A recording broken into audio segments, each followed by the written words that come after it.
Beberapa ruang kelas dan perpustakaan di SD Impres Malengkeri 1 telah disegel warga yang mengklaim bahwa tanah tempat berdirinya sekolah Impres Malengkeri adalah miliknya.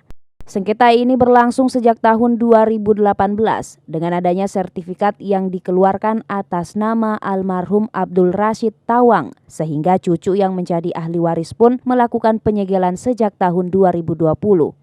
Penanggung jawab aset sekolah, Kadir, yang juga merangkap sebagai guru kelas 5, mengungkapkan bahwa ada 4 ruangan yang disegel oleh pihak ahli waris, yaitu 2 ruang belajar dan 2 ruang perpustakaan. Pihak sekolah telah melakukan banyak upaya untuk menyelesaikan masalah ini, seperti bersurat ke Wali Kota, Dinas Pendidikan Kota Makassar, Badan Pertanahan, bahkan ke pihak kepolisian.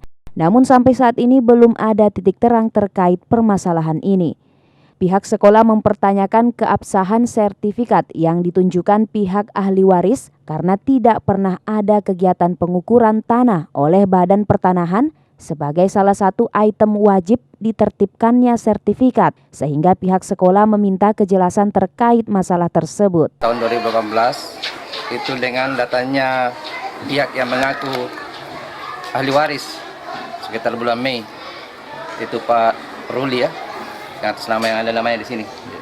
Itu awalnya sekitar bulan Mei tahun 2018.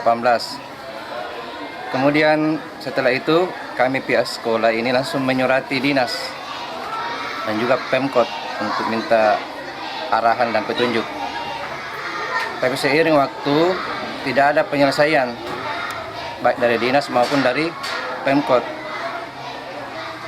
Merasa di atas angin ini penggugat Pak Ruli ini, dia melakukan aksi sepihak di tahun 2020, kurang lebih tidak salah itu Desember, dengan cara merubuhkan 4 bangunan guru. Ini pelanggaran kedua lagi, perusakan aset negara.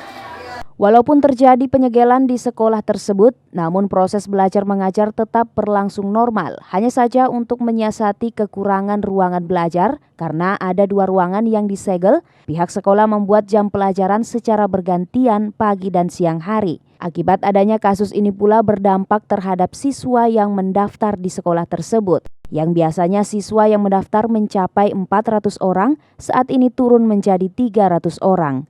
Irfan P. Putra, Fajar TV dan Fajar Radio melaporkan.